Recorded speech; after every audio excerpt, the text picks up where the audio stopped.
everybody. So I had no idea I had to follow superheroes. I think that's a little tough act to follow, but we're going to have fun with it. We're going to have fun with it. You heard hot, hot, hot. Well, the whole theme of this panel is the hot seat. And I was so thrilled. I was just so thrilled to be invited to moderate this panel for two reasons. One, I'm very passionate about small ship cruising. I love it. I've been doing it my whole life. I've been involved with it. But more importantly, when you see the panelists that we have here today, I hope that we're going to give you some great insights into how to sell, who the clients are, how to market to them, how to reach them, how to overcome objections to small ship cruising. So I think we're going to start, and we're going to start this afternoon with Ellen Bettridge, who is our first panelist, and she is the president and CEO of Uniworld. So welcome, Ellen.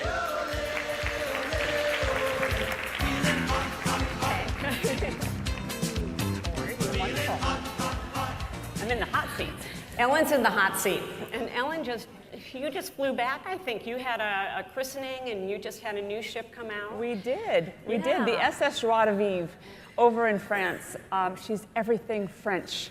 From her design to the food to the wine. It's a complete immersive experience. And the ship is stunning. Absolutely stunning. Amazing. How exciting. Well, I'm glad you were able to join us. Absolutely. Wouldn't miss it. Ellen, first of all, you've spent a lot of your career on the other side, right? Not on the supplier side. You were on the agent side. You did that, and then you moved over to the supplier side 5 or 6 years ago, right? Yep. So you've got insights into both sides of the business. Right. So what kind of advice would you give the agents here today, knowing the challenges from both sides? Yeah, there definitely are. You know, I spent over 23 years on the other side and loved every second of it. But the one thing, and it's simple, it's very simple, is making sure you put the right customer on the right product, right? At the end of the day. Because if you do that, they will come back to you because they will be happy. It's very simple advice. And the best way I used to talk to my agents about this was a couple of things, asking the right questions. So ask that question, what do you want out of your vacation? Very simple. And where have you stayed before? So what hotels, what do you like to do? You need to ask those things. You need to know that they like to stay at a 5-star hotel, then you better put them on a 5-star river cruise product. That's great advice, and I think that it's something that we all think about all the time, but it's so simple. It's very simple, it's about getting to know your customer and not being afraid to ask them the questions. And just because they come in and say, I want to do X, make sure you qualify what they really want to do on their vacation. That's great. Yeah. That's great. All right, I'm going to switch gears a little bit. I read recently that you're launching a new product within the Uniworld brand, and this is aimed at millennials. And we're all hearing so much about millennials these days. I mean, it's kind of what you hear every conference I go to. It feels like we're talking about them. How is it different? Tell us how is it different to market to millennials? How is it different to create a product for them? What makes it unique? Yeah. So if someone had ever told me that in my first 7 months in my new role I was going to launch a new ship and launch a new brand, I would have told them they were crazy, because it has definitely been a challenge to think about this one. But we did. We absolutely said, clean slate. What is it that this audience wants? What do they want out of their vacation, right? How do they want to do things differently? And we heard from them loud and clear through some studies that AAA did, as well as some studies that were done by our Kentucky. So the company I work for actually owns Kentucky. And Kentucky is a product for 18 to 35-year-olds, right? So we listened to them, and we looked at what they had. And we heard from that they want a river cruise product, but they don't want to do it the way we do it, right? They want to stay in port longer. They want to have fun all the time. They want to sleep in late. We're creating something called a silent disco for them at nighttime, because we can't bother everybody else on the river. We've got to figure out how to do this. And they need to be connected all the time. And they have to be connected.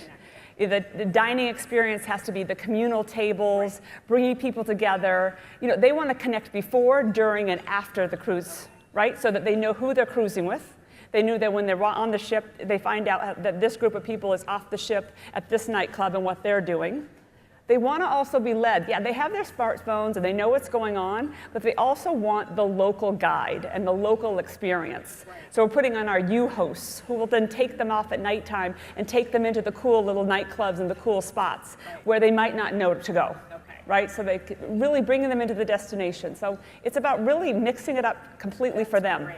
So we're that actually must be fun to do. It is. So we're taking 2 of our ships out of our fleet and redoing them completely. And everything from the outside of the ship, they'll be painted black. I mean, completely different. From the inside of the ship, completely taking out the decor and redoing them in a very cool, hip way. And this product is for someone who's between the ages of 21 and 45. So if you're over 45, you can't go. And I'm serious, you can't go. It's 21 to 45. And you know what? We heard a lot from our customers, though, who said to us, we did focus groups with them, and they said, we want a product that's just for us, right? We don't want to have a product that everybody's on. We want to be able to go somewhere that's just for us, and that we feel that no way that we'll be, on the same river cruise. Interesting. That's a great idea. Yeah. Okay, one last question. Sure. How would you move someone who's always sailed on ocean cruises, whether they're small or big or whatever, to river? Yeah. In listening to Mr. Holtz earlier, he said it perfectly. It's simple. It's easy. You know what I mean? It's like they unpack once, they go on the ship, but then they get to immerse themselves into the destination. So, they're going into these little tiny towns and ports, and not just the big, huge seaports, but into these little towns and actually experiencing the culture. Right. So it's just really finding out what the person wants out of their vacation, going right back to that very early stages of being a really good travel consultant who's actually working with your customer as a professional. All right. Now in the hot seat, I'm going to ask you a couple of personal questions. Okay? So that we can all get to know you. All right. All right. Tell us about your most memorable small ship experience. Well, that's kind of easy because it just happened. It had to have been launching the Joie de Vivre because, I had the chance to actually work with our godmother, Joan Collins, and have everyone there with our travel partners and with all the media and get this ship launched and bring her up. And it was from the early days before the ship launched with my crew and working with them, then have everybody come and just be so proud of the product that you're putting forward. So absolutely. And then the experience on board the ship was just phenomenal. That's great. All right. Now another one. All right. So if you had your iPod or your phone or whatever you listen to music on with you, what would be the most played song? Oh. Tell us a little. So I think on the way home at night is, okay, no one gets to know. No. In the morning, I like to be very calm, and it's Lavina Rose, because I love the movie Sabrina. And at night, it's got to be Aretha Franklin and Respect or Think. Okay, that's great. Thank you. That was great. Hot, hot, hot. Okay, next up we have Katharine Bonner. Katharine Bonner is the Senior Vice President of Tauck River and Small Ship Cruising. So please, with me, welcome Katharine to the stage.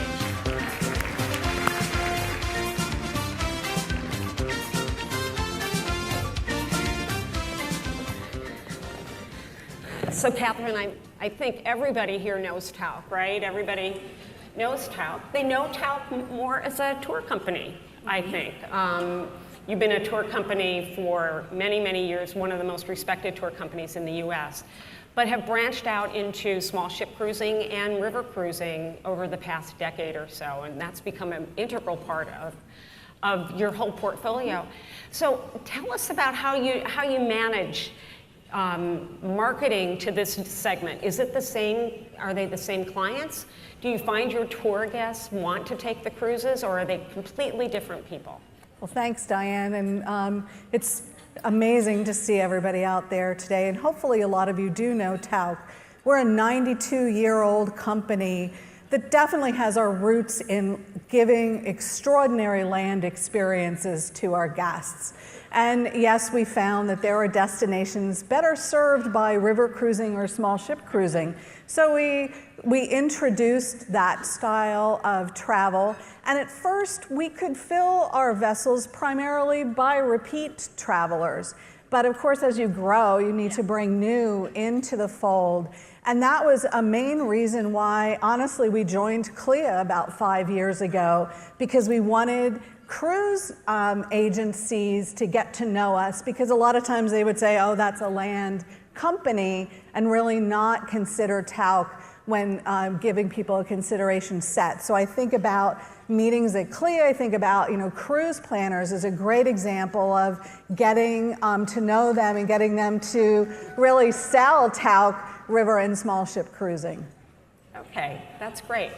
So what's your experience? What do you think about single travelers? Because I'm sure that the agents here all have travelers that are single. Are they intimidated to go on a small ship or a river cruise by themselves, or do you think that the product fits well? I think the product actually fits extremely well for solo travelers. And one thing we started about 5 or 6 years ago was giving no single supplement for Category 1 cabins on every single one of our river cruise departures. So, thank you. So that was very successful, and what happens then is you have an average of 6 or 7 solos on each departure. They get to know one another. It's not intimidating. You're not walking into a huge crowd at dinner. The maitre d' knows who you are and who to sit you with or suggest. So it is a much, much more comfortable experience. Oh, that's great, great. Okay, so going back to something Carl was talking about. Carl was talking about multi-generational, right? He was talking about that kind of product. And I know that Tauck specifically does have a product that's for multi-generational in your Bridges program. How does that work on river cruises? Do you do special things because it's families? Yep. We started Tauck Bridges back in 2003, designed to bridge the generation gaps, and that's how the name got started. And a few years later, we introduced river cruising for Bridges, and it's the perfect marriage because it's an easier way to travel with families. I don't know about any of you, but my kids would lose everything, by day 3 or the second hotel. They wouldn't have half their shoes left. Here, you're in the same vessel the whole time, but for Tauck, it's not family-friendly departures. It is departures specifically designed with children in mind, because you know that if the children are happy, then everybody's happy. But if they're not, then everybody's miserable. And so we have our Tauck directors on board who love to work with children. We have an itinerary that's more active specifically for these kids. I was going to ask that. Yep. Are they more active? Oh, absolutely, with guided bike trips or hiking. Yeah. We take them to a castle and they get to put on the garb that was worn 200 years ago and play the games the children would have played. And they don't even realize that they're learning a lot about the history at the same time that they're having a great time on board.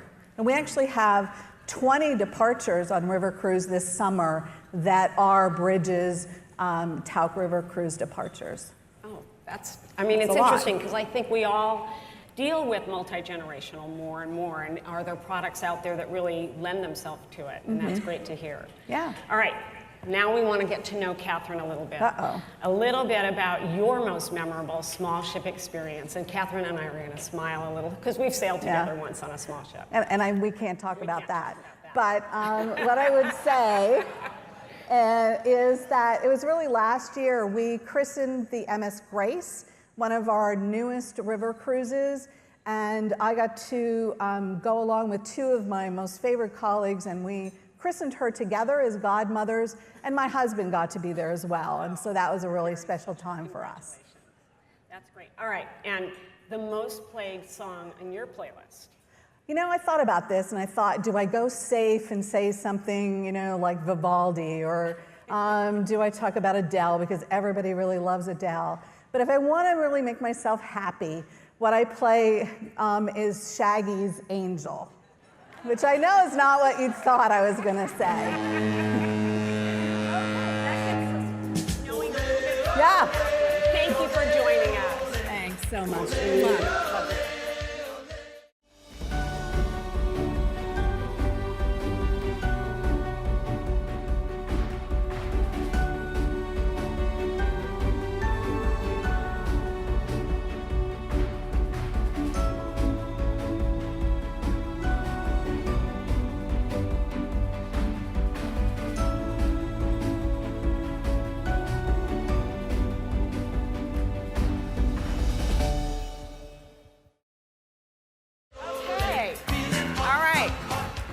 we've had some great answers already, and we're going to keep on learning more. So next up is Terri Burke. Terri Burke is Managing Director of Avalon Waterways. So please join me in welcoming Terri to the stage.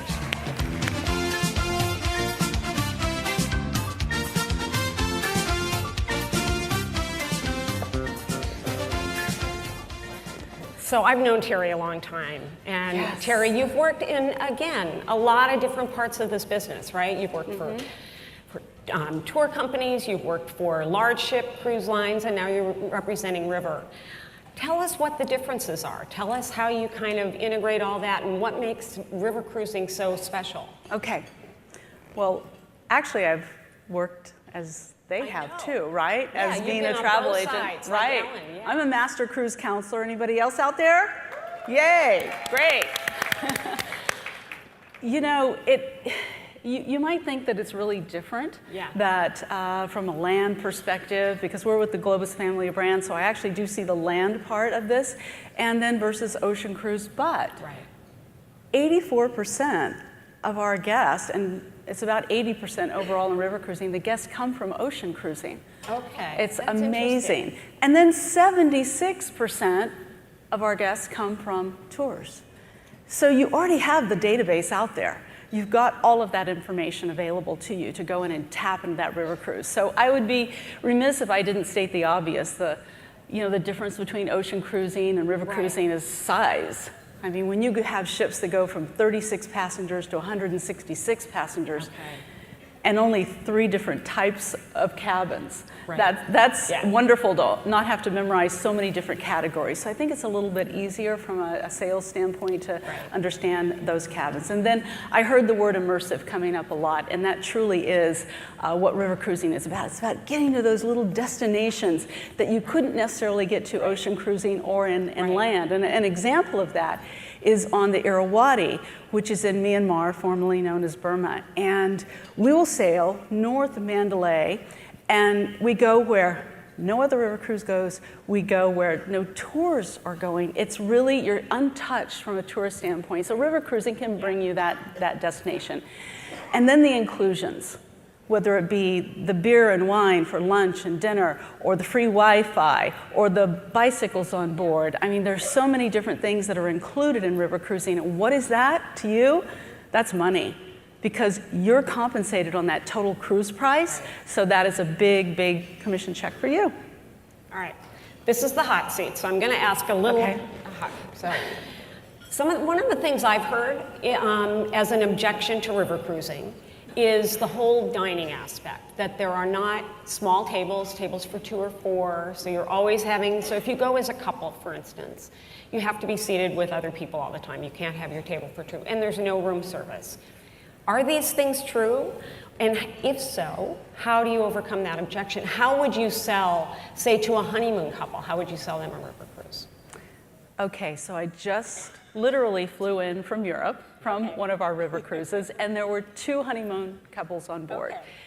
And yes, I did know this question in advance, all right? So I'm going down into the dining room, and I'm literally, the staff is going, what are you doing? I'm counting the tables.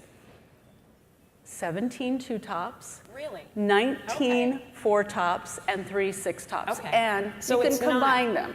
So that's a misperception, is what you're saying. It really is. The size, I think, of the ship is also something that really lends itself to our guest experience, whether they be honeymooners or not, because it's like an intimate restaurant experience. When you've got, well, we had 128 on that particular ship, so that's a nice restaurant experience. And then, of course, you get the wonderful choices, because our chef will actually come out and talk one-on-one with guests that we had gluten, dairy-free, we had no fish, we had no red meat, just at the little group that we had on board, and he catered to all of them.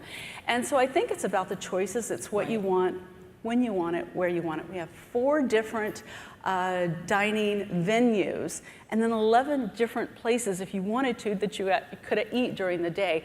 And this is about river cruising in general. We're coming up with lots of different alternatives for dining. And again, no extra charge. Okay. Yeah. So another, just changing subjects here, what about groups? Groups, I can't think of a better product than river cruise. And why is that? Because you have those, remember those 3 different types of staterooms I mentioned, you have the ability to give the group the same stateroom. I hadn't even thought of that. Yeah, so 80% That makes of it- our ships are Right. that panorama suite that we offer. So that is great. That's can great. have, and you can have that price parity. You can go in and not have to worry about allocating that to the different customers. So the other thing that I think that is great with river cruising is the special interest. We all gonna in this ask that, segment yeah. do a great job on the special interest, and that's like a built-in marketing campaign for you. So whether it's a beer cruise or a wine cruise, or we're doing something that's about history and World War II, or golf. We've got a golf cruise that's coming up. And you can actually go online and set your tee times and the golf course you're going to be golfing.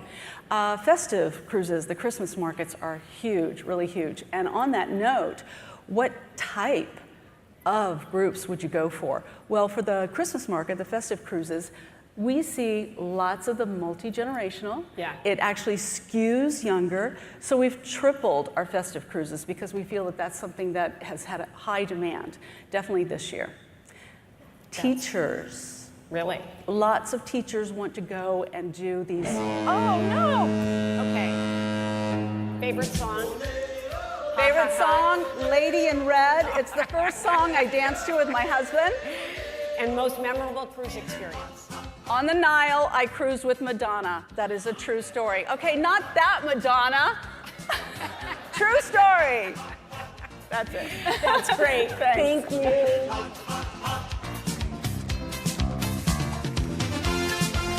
All right. We're going to move away from river cruising here for a minute, and we're going to welcome now John Delaney, my good friend John Delaney, president of Windstar.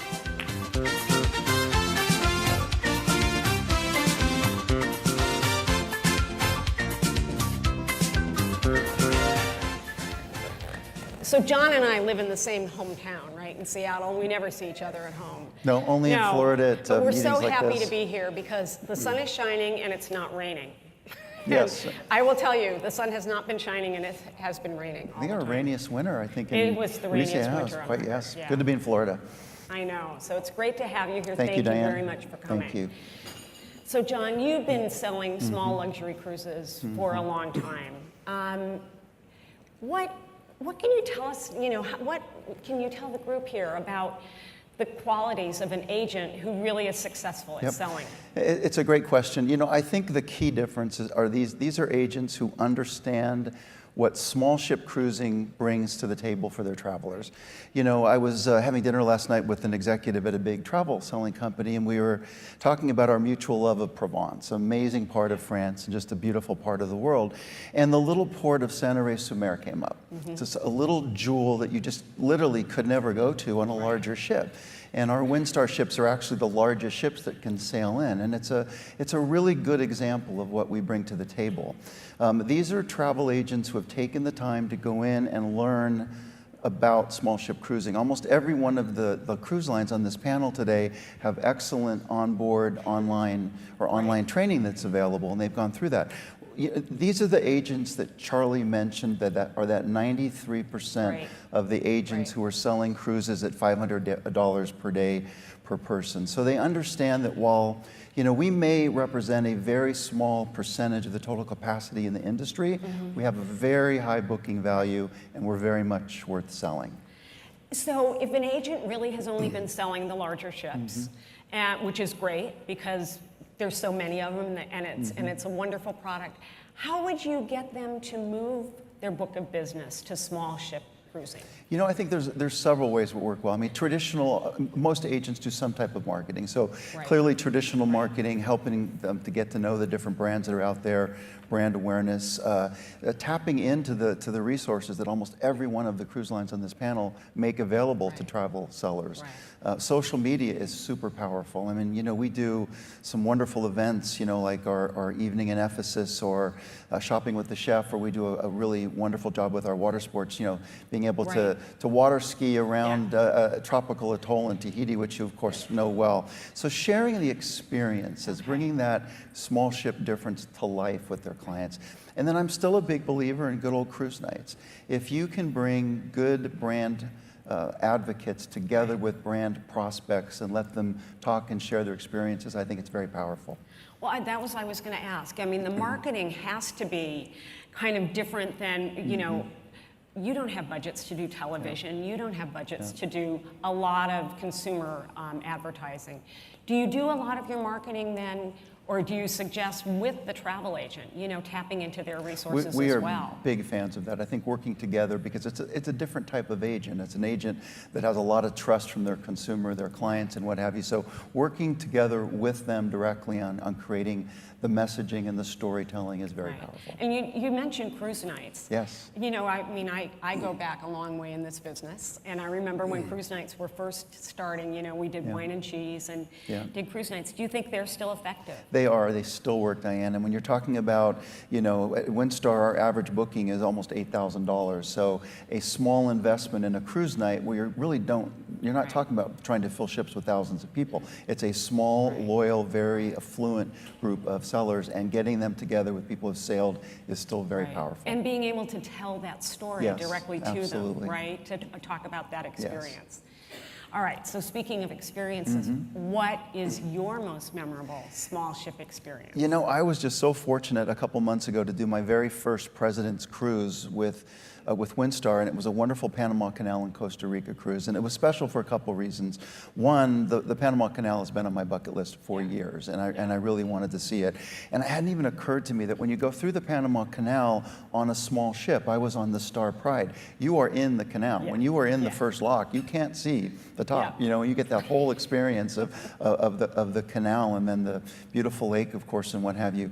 What was really magic, though, was to spend time with just a couple hundred people, 200 people. We had Carolyn Spencer Brown from Cruise Critics, some other great journalists, and we talk about Windstar as being a family, the Windstar family, and that was just so apparent when you had this experience with just 200 like-minded travelers. And that story, that reflection is a real attribute of small ship cruising, period. That social connection and dynamic that happens. But it was a lot of fun for me. We had a lot of our most loyal yacht club members out there with us, and just real brand advocates. And it was like sailing with 200 family members. It was great. Okay, pulling out your phone or your iPod. Yes. What song do you play the most? Well, I should say Vangelis 1492, Conquest of Paradise. Who knows Does why that's everybody know important that on that's what Windstar? It's our plays when fantastic they sail? sail-away music. It's But you know, what a lot of people don't know about me is I'm a huge classical music fan. I was actually on the board of directors of Seattle Symphony for many years. So if you look at my playlist, my top 25, there's a lot of strange pieces that you won't recognize the names, but I love classical music, classical guitar in particular. Very relaxing. Is it? Yeah, Yes. that's great. So now you know a little bit more about John Delaney and his so. Thank you. We got in under Thank you, the everybody. whistle. We did. Thank you. Good to see you. Nice job. Okay, thank you. Well, that was great. Now we're going back to River, and our next panelist, Kristin Karst. She's the co-owner and executive vice president of AmaWaterways. So, Kristin.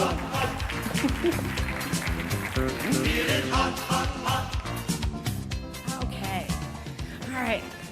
So, Kristin, you just got back too. We were talking. I heard Charlie talking about your new ship, right? And you just launched a new ship.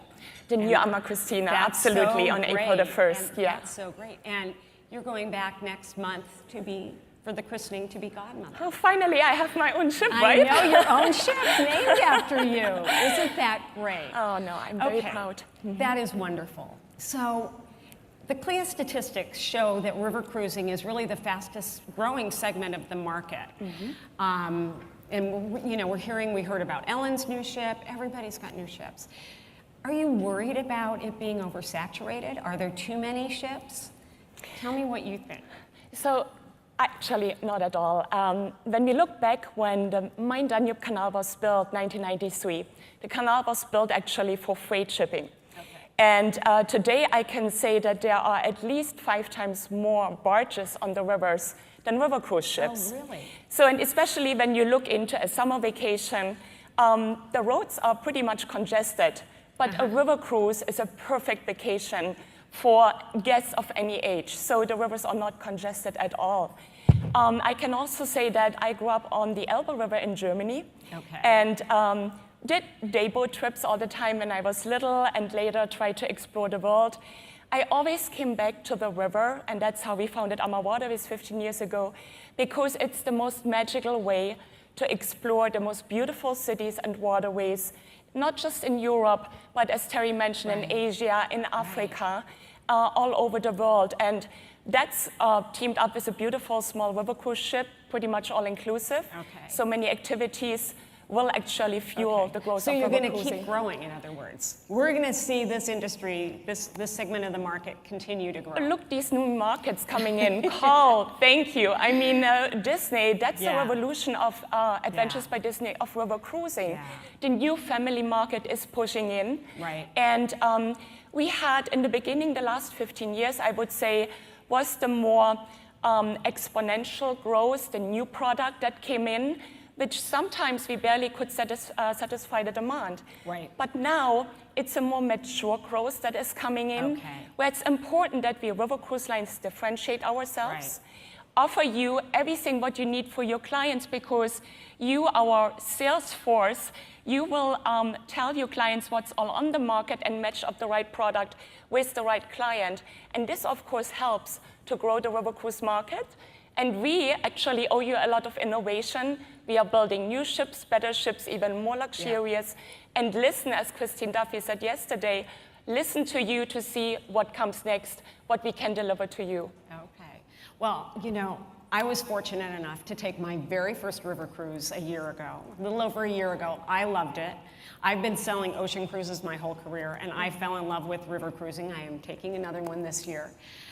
When I went in late October on the Danube, and I think that's considered low season, or not, or shoulder season. Tell me the differences about the pros and cons of the high season, the peak season, and the lower seasons. And is it too crowded in the summer, for instance? Actually, late October is my favorite Oh, season, it's because that's the beautiful. fall colors, right? When all the vineyards are in their yellow and red and orange colors. Yeah. It's fantastic. And so is spring. It's one because with the early, with the spring blossoms, the Easter markets, all the tulips in Holland and Belgium, amazing times of the year. Christmas markets during December, another great way to go. If you like long days, of course, and the shorter nights, the summer is fantastic too. But yeah, probably more ships are on the way. And then when you're in the city of Dürnstein, 300 locals together with maybe 1,000 river cruise passengers, that's not necessarily the charming, authentic aspect of river cruising that we are promoting. And so I feel it's all there for you, but personally me, I do prefer the like quieter that. time, Yes. and I think many of your guests will do. Plus, the airfares are lower. So from that side, you know, the total package price is a little bit less, and you still make all your commission. Okay. All right. So talking about objections to river cruising, one of the objections I've heard of people who've been on big ships, who've been on ocean cruises, think that on a river cruise that maybe they'll be bored. There's not enough to do. Is this true? Or, I mean, tell me more about it. I've sailed, so I kind of know. Many of our clients actually say when they come back, I need a vacation from my vacation. So there is plenty to do. From all the activities ashore, we offer so many different choices of excursions, bicycle tours, hiking, biking, culinary excursions. Everything is included.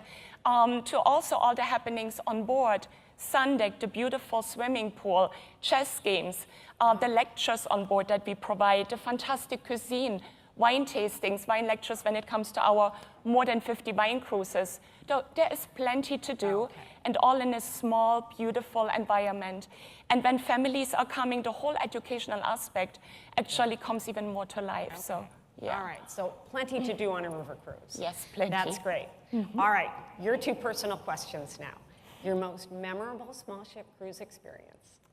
I have to tell you that was the Zambezi Queen 6 years ago, actually 7, when we explored the small ship in Africa, surrounded by elephants, swimming through the channels, making it part of our product line. That was very touching. And favorite song? can't take my eyes off you. My wedding song with Rudy, who is in the audience today. It means the world for me because it's part of our love business relationship. And AmaWaterways means love, and that's what we are. And that's why we'll never forget this. Thank you. Thank you very, very much. Thank you.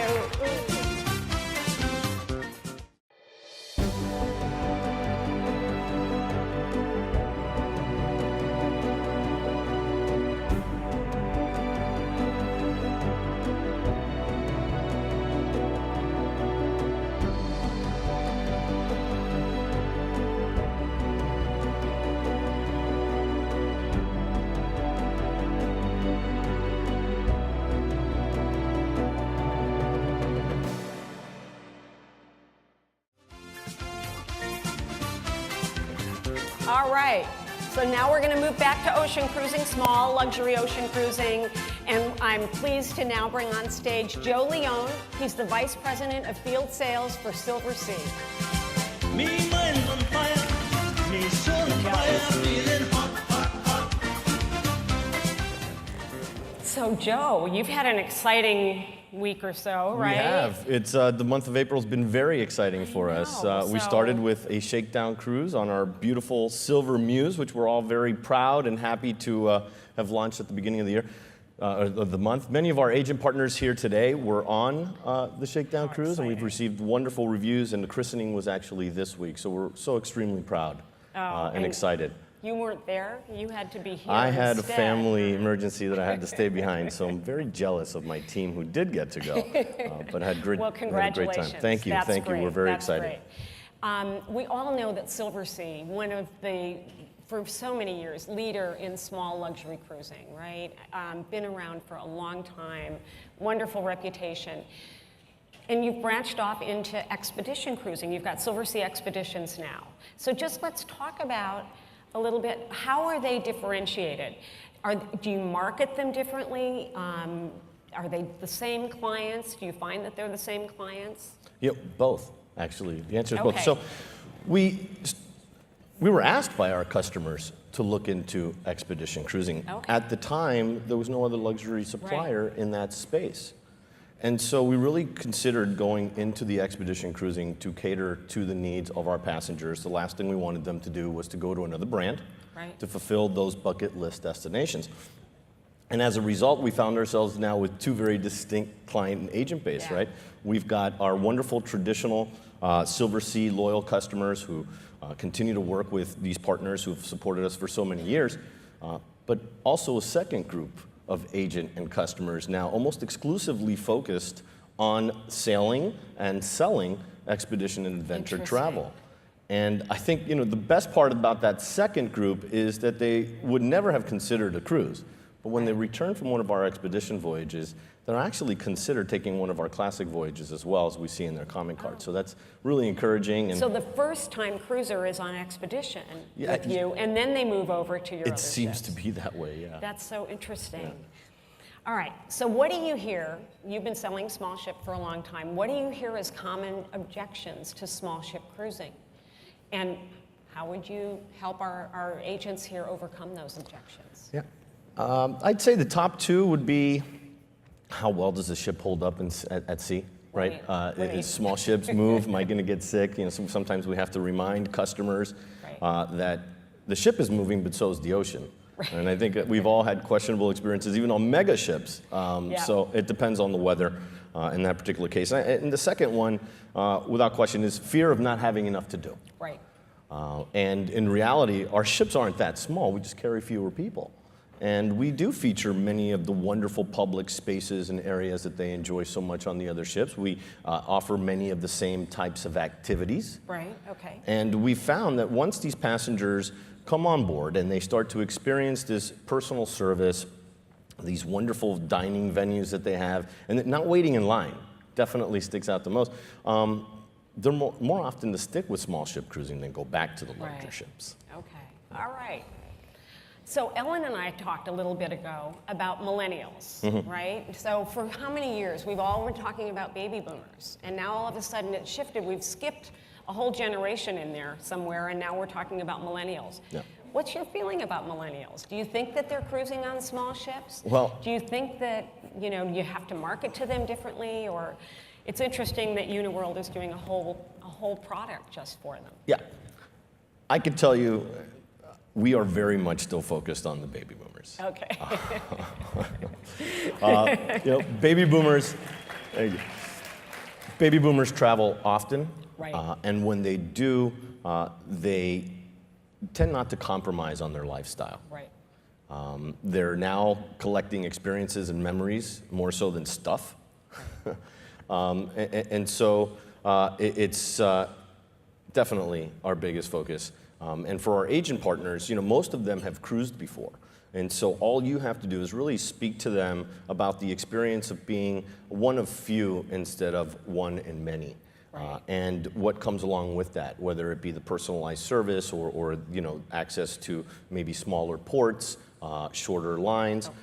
But really a great way for our agents to continue to graduate their customers through their cruising experience and their vacation experiences. We do get millennials. It's particularly on the expedition product. I would think so. Or when they travel with Yeah. their parents. Right. And their But- parents are paying. And definitely parents are paying, yes. Yes. Okay, all right, let's get to know you a little bit. Oh boy. Okay, most memorable small ship experience. I'd have to say my trip to Alaska.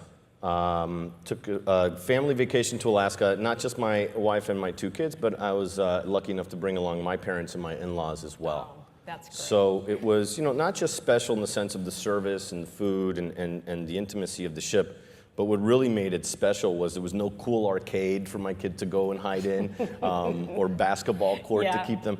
And so they had to really experience it. enjoy my company for a little while. And it really was special. The time that we all spent together, Yeah. and having the That's grandparents there, and then experiencing this unbelievable destination together Yeah. was really special. That's great. All right, your iPod playlist. What's your favorite song? Saved by the Bell? No. I'd have to say it was my wedding song. I'll take a page out of Donald's book yesterday. It is Al Green's "Let's Stay Together." It's definitely a song to get down to, and one my wife chose, as she makes most of the good decisions in my household. That's great. Thank you so much. Thank you.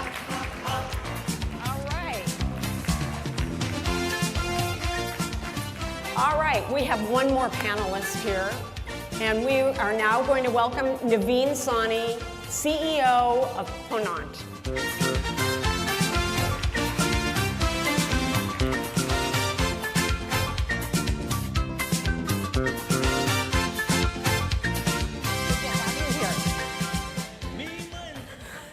Well, Navin, you've got a lot going on too at your company. You've been growing and growing and growing. I think last year, didn't you at Seatrade announced 4 new expedition ships? Is that right? That's right. That's right. Okay. 2 of them arrive next year, and Oh my 2 the gosh, following year. that's So fast. we are delighted at PONANT that the expedition category is booming. There's keen interest in it, and we are very proud that we've got by far the youngest fleet of luxury expedition ships in the industry with our existing fleet, and it'll become younger still when 4 of these ships No are introduced. kidding. So it's fantastic. So what differentiates expedition? I mean, we talked about it with Joe a little bit because Sure. of Silver Sea Expedition. Yeah. What differentiates it? Is it just the destination that you're going to, or is the product even put together differently? Definitely destination is a very key component Right. of it. So let's never forget that, and that's what the customer chooses first. But just think back to why or what motivates anybody to take that expedition. And I think the motivation for an expedition is quite different from a regular cruise. It is about self-discovery in the first instance. It is about wanting to discover and learn more about natural history and about places you'll visit. That is very, very different from just cruising up and down the Aegean or in the Caribbean or any other part of the world. And then the third aspect to it is that you want to travel with a sense of purpose to preserve and sustain the environment you're going to be in. That's And important. last but not least, you do want to travel with people who have a similar interest. And that brings us to why small ships, Diane, because you can only get so many like-minded people together in one place at one time for a couple of weeks. Right, that's true. That's really true. So for the agents here, they're able to experience the large ships, you know, here at the conference, they're doing a lot of ship inspections, but the opportunity to sail on an expedition product, for instance, is going to be pretty limited. How would you advise them to get more knowledge, to understand what your product is, what Joe's product is, Silversea, you know, what all of them are, so that they understand and can really qualify their clients? Sure. I think there are a lot of opportunities. I always like to tell anybody and everybody that's in the business of selling that you should work backward from your customer first.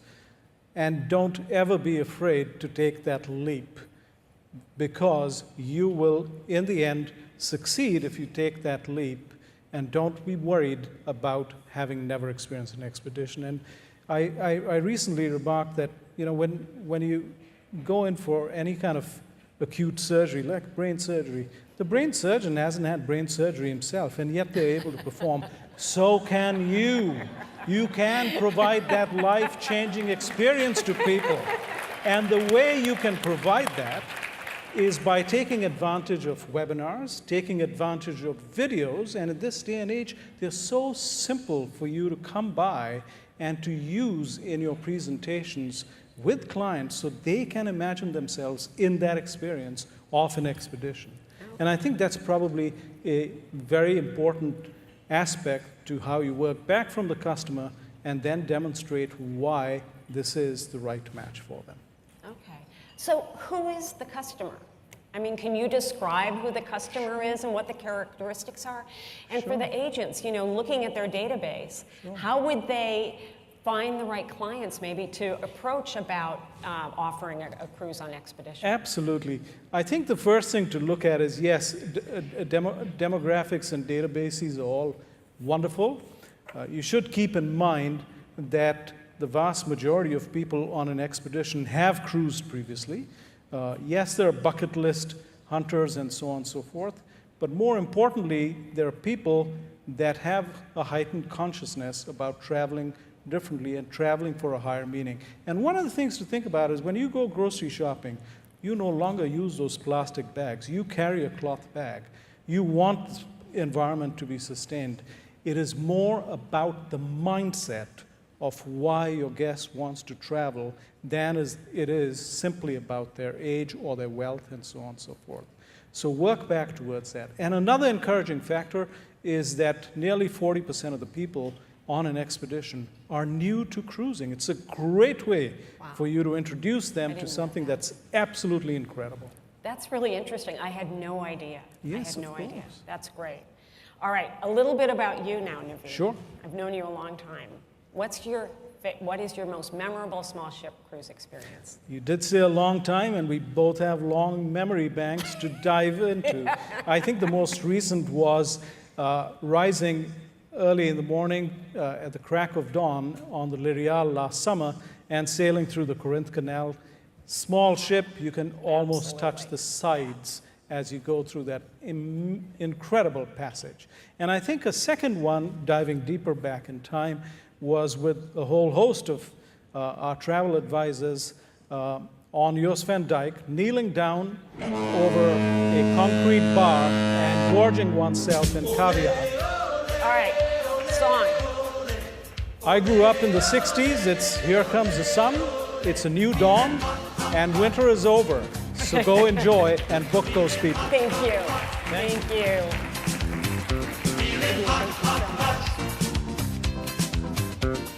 Okay, well, I learned a lot from our panelists. I hope you all learned a lot from the panelists as well. Some really interesting things, and I want to thank them all. Busy schedules, and everybody made it here and made it a point to be here and talk to you all today. So, my turn. It's only fair.